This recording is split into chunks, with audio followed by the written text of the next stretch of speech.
Okay, we're speaking with Francis Kwashi, who is the study project manager for the rejuvenation of Broadview Avenue. And Francis, thank you for joining us today. Thank you very much. Wanted to just ask you specifically, obviously we're sitting in the Estonian House today. It was a public meeting, very well attended, very well behaved, as you noted at the end of it. And you gave a presentation, unfortunately.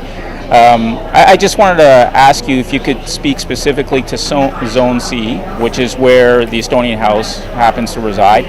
And there was discussion about the plan, maybe if you could just discuss the offset from the street and what the plans are there for all the buildings going along Broadview. So what we've done in terms of Zone C is to identify the opportunities and constraints for all the sites on Zone C. And so what we've decided is that any new development should respond to the opportunities as well as the constraints. In terms of the character, what you see is that this expansive frontier landscaping on most of the properties in Zone C. And so the expectation is that any new development will respect that expansive frontier landscaping. With respect to Estonian House itself, we've developed a bunch of principles that we think should guide future development on the site. It includes respect for heritage, dealing with adjacency to the single-family residential buildings, respect for Toronto and region conservation areas, which are located at the rear of the property. So those are some of the development principles that we think any new development should respect. And one of the residents did mention today, and all of us know that the Old Chester Hill School is part of this building.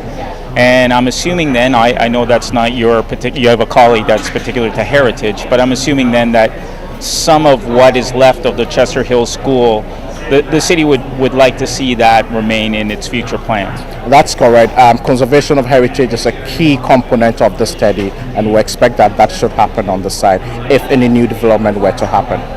Now, there was another interesting thing that I think a lot of folks were pleased about here in the room, and might be news to others, and that was the height of the cityscape or the landscape going forward.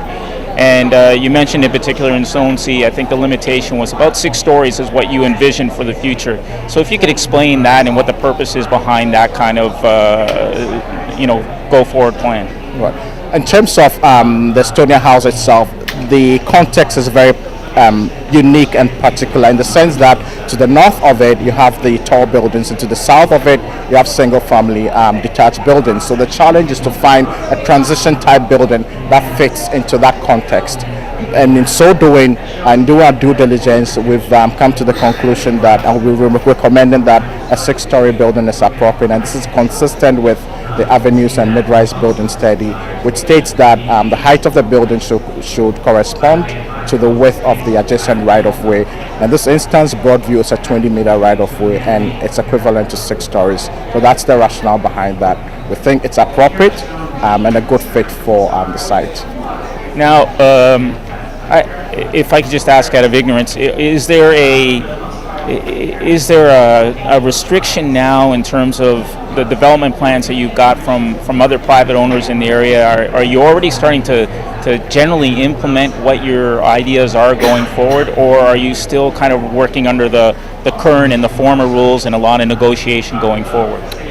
Private sector or development sector per se, what we are doing is that we're looking at our existing planning framework, improving upon it, building upon it, and ensuring that it's contextually sensitive. That's why we've recommended an appropriate build form for the entire study area and for certain specific sites. That's why we're looking at public realm improvements, and that's why we've begun to look at planning for transportation impacts of new development. Okay, I'll just ask you this last question. It was interesting to me that 2 of the members of the board of the Estonian House were here tonight. Didn't ask any questions, but the project manager for the future Estonian House was here this evening. Asked a question, made sure that you got a letter, yes. Which you acknowledged that you did. I guess the stage is being set for certain requests and to see what allowances may come in the future. David Coleman didn't want to comment on it today, but is there anything that you see right now that the Estonian House will have to do in particular to kind of see if there are other ways to get around the six-story limit? Well, I think the development principles for the site have been laid clear, and I think any new development should follow that.